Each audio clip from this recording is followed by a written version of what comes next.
In light of the latest amazing digital circus, episode 7, I've decided to share my take on what's going on in the show. This is my theory.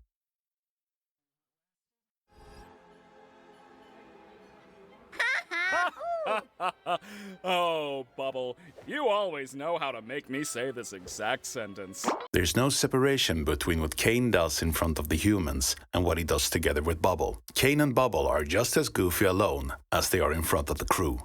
They tell jokes to no one present, and that's really bizarre. Later on, Caine keeps up the strange dialogue, but it feels more grounded and contextual to the situations unfolding. So my gut feeling has always been episode 1 feels really off, for a myriad of reasons. And I think there is a reason for that. And after episode 7, something dawned on me. In episode 2, the gummy goo interaction is very telling about what we should be paying attention to. It's meant to blur the line between human and AI. Even Pomni says as much. I'm sure you wouldn't belong any less than me. And you could be somebody real there. Gummy goo is empathized and treated like a human being. This idea gets reaffirmed several times throughout the show, where human characters in the circus have a emotionally releasing talk. Gummy goo is the first example where an AI can be empathized with as a human. This resonates even more when we later get the opposite situation with Abel in episode 7. He's not actually an NPC. He's a human. Like us. Yes, I know.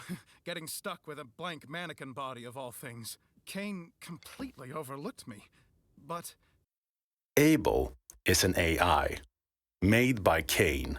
He lies about being a human, and the entire crew trusts him. There's no evidence for his humanity, but they all believe him. So, if an AI can seem human to a real human, and an AI can trick humans into believing it is human and not an NPC, then how can anyone in the circus confirm real humanity? All right. Convince me. I'm one of the original programmers of the digital circus. I was part of a team of experts. I was born into a fairly wealthy family. We had a large property with horses and chickens, and my mother... Side by side, Abel's points mirrors Ragatha's. We have no metric to judge them. When you think about it, the only real thing is the conductor of the circus, Caine. When the crew arrives in Caine's office in episode 7, they find worlds that they have been to or could possibly go to. These worlds are contained inside small snow globes. Gangle gets to see hers, which is a parking lot, a memory from the Spudsies episode. Pomni looks back at episode 2, the candy world with Gummy Goo. Jax looks back at a memory we haven't seen. The commonality here is that these are worlds within the circus. But that's not the point of the scene.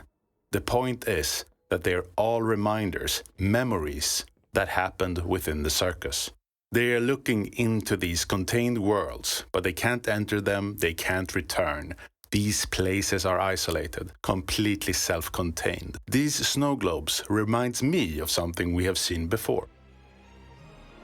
Back at the end of episode 1, we fly out of the tent, further out viewing the circus, further out seeing what encapsulates the world. The void making a large circle around the world of the circus. Then we escape the digital world and see that it's all housed inside a computer. The computer is the same thing as the snow globes in Caine's office, and we, as the audience, are watching a memory of the circus play out.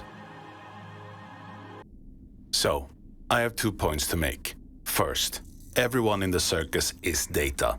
That means everyone, AI and human alike, is being simulated while we're watching the show. What makes AI and humans different, however, is that the humans are scanned, real humans.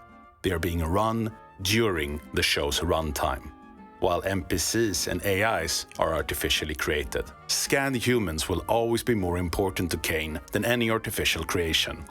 Because they aren't programs, they are as real as the player who got the best time before you in an arcade racer generating the ghost you are now chasing.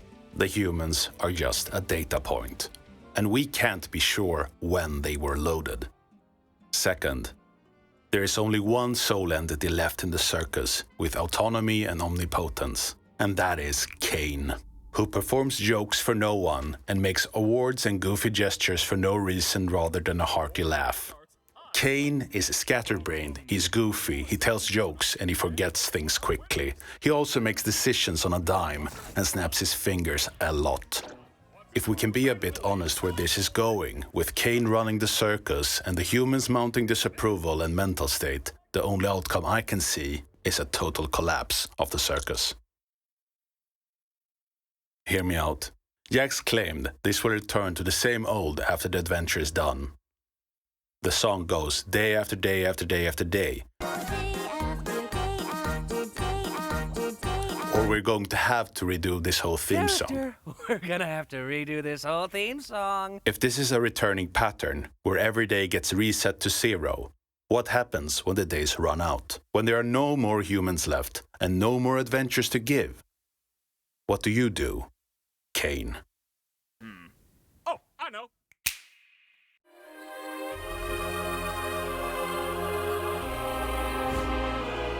So why does Caine reset the circus?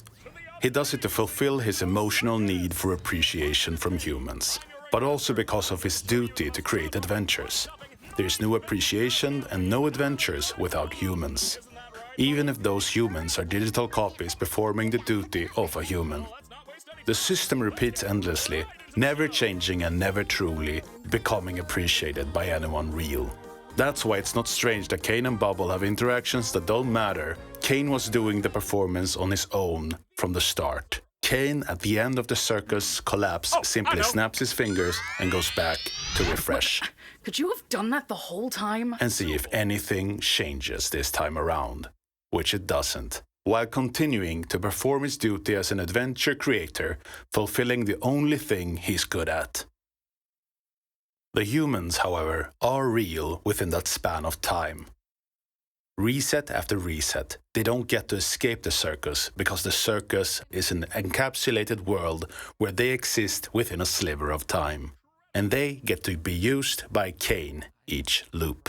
There was never a real risk that anyone will press the blue button. That was a monumental certainty from Caine. This is the full tragedy of the circus. Everything is preordained, and Caine is aware of it, but doesn't reflect over it. He does, however, signal that he's doing something he doesn't want to think about, and that thing is that he has failed a long time ago. Neither Caine nor the humans ever truly understand each other, and Caine will continue to be unloved within that loop, but foolish as he is, hopes something will change. Zubul, look at this cool bee I drew. So the emotional core that we've been circling is that we should feel pity for everyone within the snow globe, because that reality was true, lived experience, whether AI or human. How can we empathize with Gummy Goo, Abel and the humans, and we cannot do the same for Caine? What was it that Kinger said? The worst thing you can do is make somebody feel unloved. And if the line has been blurred since episode 2, and caring is all that's left, the tragedy of Caine is clear as day. The creator of Tadc, Gooseworks, is known for tragic cosmic endings. Endings that make you go, oh, it was all for nothing. So I think you should brace yourself for a leg sweep, or at least anticipate a very big finger snap at the end of the amazing digital circus.